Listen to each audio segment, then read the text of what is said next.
नमस्कार विद्यार्थी मित्रांनो, मी अमोल आगरकर इंजिनियर अमोल चॅनलमध्ये पुन्हा एकदा आपले मनापासून स्वागत करतो।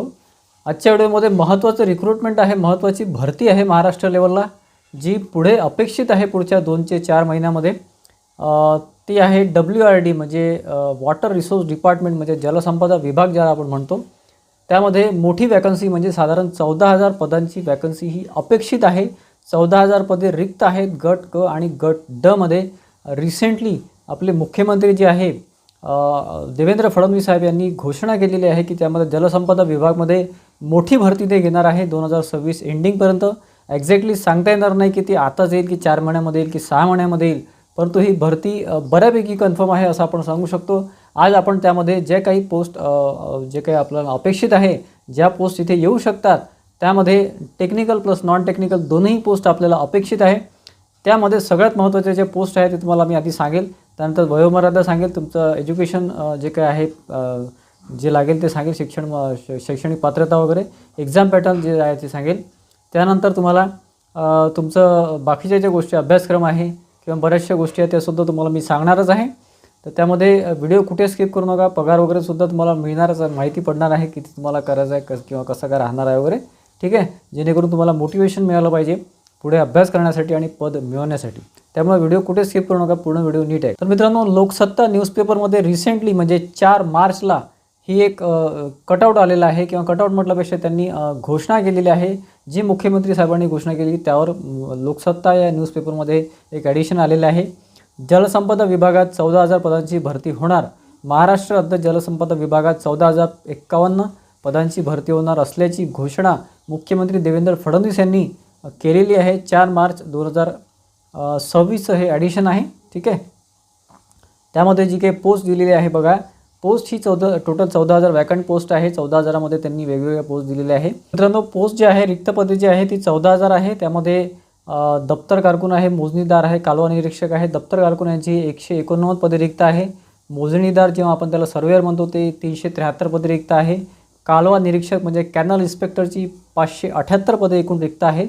टोटल 1,140 पदे आहे।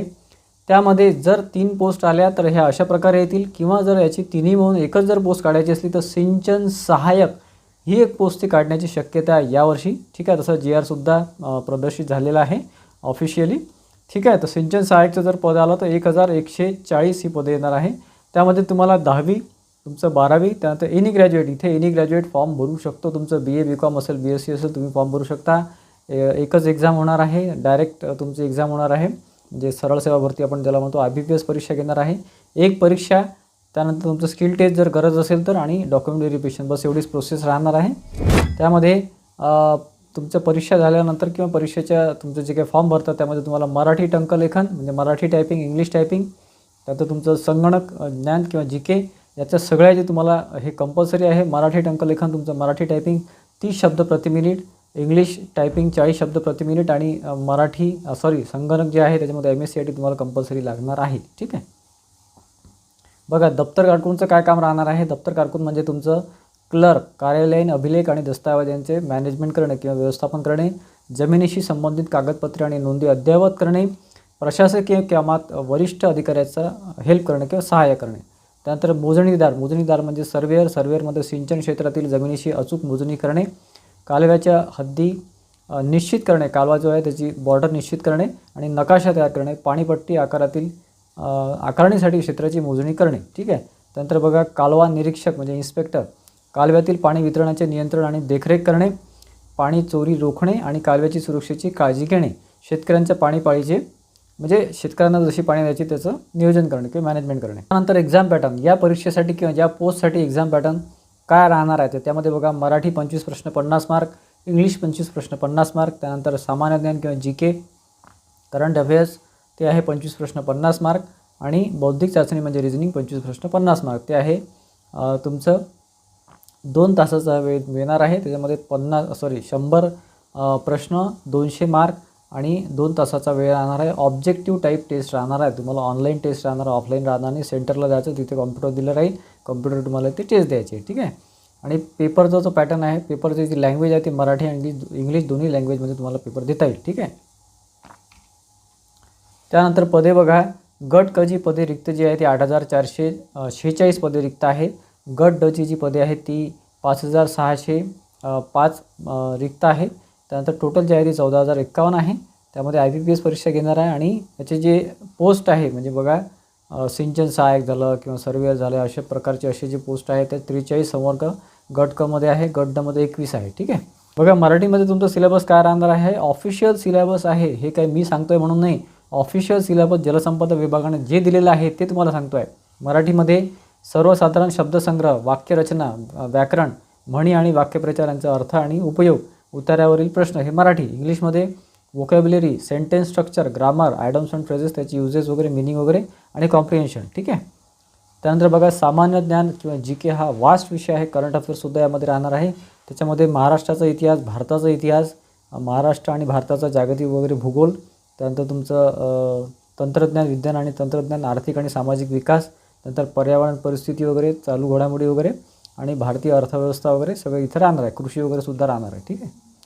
तर बघा यानंतर बघा बरेचसे विद्यार्थी जे ITI जे आहे, डिप्लोमाचे आहे, JEE वगैरे जे पोस्टसाठी जे तयारी करत आहे, सिव्हिल, इलेक्ट्रिकल, मेकॅनिकल आहे, त्यांनासुद्धा प्रश्न पडला असेल किंवा ITIचे विद्यार्थी आहे त्यांनासुद्धा प्रश्न पडला असेल की आपल्या पोस्टचे की आपल्या जे काही आपलं एज्युकेशन झालं त्यानुसार पोस्ट निघतील की नाही निघणार. तर बघा कनिष्ठ अभियंता म्हणजे JEE civil, JEE mechanical, JEE electrical, draughtsman, ITI वगैरे वगैरे हे सुद्धा पोस्ट इथे इन्क्लूड होऊ शकतात. मला तरी असं वाटतं की JEEची पोस्ट ही कन्फर्म येणार आहे. सिव्हिल, इलेक्ट्रिकल, मेकॅनिकलसाठी नंबर ऑफ पोस्टच्या कन्फर्म माहिती नाही आहे सध्या. ठीक आहे. पुढे जसं जसं अपडेट मिळेल तसं तसं आपण पुढे देऊ. ठीक आहे. त्यानंतर बघा नॉन टेक्निकलमध्ये वरिष्ठ लिपिक, कनिष्ठ लिपिक, टायपिस्ट, स्टेनोग्राफर, लेखा सहाय्यक आणि निरीक्षक वगैरे, कालवा निरीक्षक वगैरे, पर्यवेक्षक वगैरे आणि कार्यालयीन सहाय्यक वगैरे. JEEसाठी बघा डिप्लोमा, BE दोन्ही एलिजिबल राहणार आहे, सिव्हिल, इलेक्ट्रिकल, मेकॅनिकल. ठीक आहे. बाकी जे काही जाहिरात येईल त्यानंतर आपल्याला कळेलच. ITI तुमचं कुठल्या ट्रेडमध्ये झालं आहे त्यानुसार तुमच्या ट्रेडनुसार इथे वॅकन्सी राहणार आहे. आणि याची एज लिमिट बघा 18 ते 38 एज लिमिट आहे. 18 मिनिमम लागेल आणि मॅक्सिमम 38 आहे. ओपनसाठी OBC, SC, STसाठी 43 आहे जास्तीत जास्त एज लिमिट. ठीक आहे. पगार अतिशय महत्त्वाचा असतो. बऱ्याच जणांना मोटिवेशन येतं. बघा गट ड साठी पगार हा त्यावेळेसचा पगार बरं म्हणजे 2023चं सांगतो आहे मी. पुढे आता 2026मध्ये थोडंसं अपडेशन येईलच त्यामध्ये. गट डचा पगार हा 18,000 बेसिक म्हणजे टोटल जाईल ते 25 ते 30,000. त्यानंतर तुमचं लिपिक म्हणजे गट क वगैरे ते 25,000 बेसिक राहणार आहे, ते जाईल 40-42,000 वगैरे. आणि JEEसाठी 38,600 बेसिक दिलेलं आहे, ते टोटल जाऊ शकते तुमचं 55,000पर्यंत. ठीक आहे. तर मित्रांनो अतिशय महत्त्वाची संधी इथे निर्माण होते आहे. तुम्ही एनी ग्रॅज्युएट असाल, तुमचा ITI असेल, डिप्लोमा असेल किंवा तुमचं आणखी काही झालं असेल, एनी ग्रॅज्युएट तुमचं कुठल्याही याच्यात क्षेत्रातून झालेलं असेल, तुम्हाला इथे उत्तम संधी मिळते आहे. त्याचं सोनं करण्याची तुमच्या हातामध्ये अजूनही वेळ आहे. कारण की जाहिरात तुमची जूनमध्ये येईल का जुलैमध्ये येईल का ऑक्टोबरमध्ये येईल हे अजूनपर्यंत कन्फर्म झालेलं नाही आहे. त्याबद्दल थोडं जरी अपडेट आलं तरी आपण सगळ्यात आधी आपल्या चॅनलमध्ये द्यायचा प्रयत्न करू. मी हा व्हिडिओ घ्यायला यासाठीच वेळ केला कारण की मला काही कन्फर्मेशन घ्यायची होती, काही प्रोसेस सुरू आहे का ते बघायची होती. त्यानुसार मी माहिती घ्यायचा प्रयत्न केला आणि पुढे आपल्याला याची सुद्धा माहिती मिळणार आहे. त्यासाठी आपलं चॅनल नक्की सबस्क्राईब करून ठेवा. जर सबस्क्राईब केलं नसेल तर सबस्क्राईब करून ठेवा, बेल आयकन क्लिक करा, जेणेकरून महत्त्वाचे जे इंटरनल अपडेट्स असतात ऑफिशियली ते आपण द्यायचा प्रयत्न करू. ठीक आहे. आणि बाकी या रिलेटेड तुमची तयारी सुरू ठेवा. जाहिरात आल्यावर तयारी करा तर तुमचं सिलेक्शनचे चान्सेस हे फार कमी राहतात. आतापासून तुम्ही तयारी केलं, जसं बुद्धिमत्ता आहे, मॅथ्स आहे, त्याची तयारी तुम्ही आरामात करू शकता. कारण की हा विषय असा आहे बुद्धिमत्ता आणि मॅथ्स वगैरे हा प्रत्येक एक्झाममध्ये तुम्हाला कामात पडतो. राहिला प्रश्न GKचा, GK वास्ट असतं. GKचं सुद्धा दिवसातून 1-2 तास तयारी सुरू ठेवा. ठीक आहे. व्हिडिओ आवडला असेल, बऱ्यापैकी इन्फॉर्मेशन मिळाली असेल, बऱ्यापैकी चांगली माहिती मिळाली असेल तर व्हिडिओला लाईक करा आणि जास्तीत जास्त शेअर करा, जेणेकरून इतर विद्यार्थ्यांनासुद्धा, तुमच्या रिलेटिव्स, तुमच्या मित्रमंडळींनासुद्धा ही माहिती मिळेल आणि ते सुद्धा तयारीत राहतील. धन्यवाद.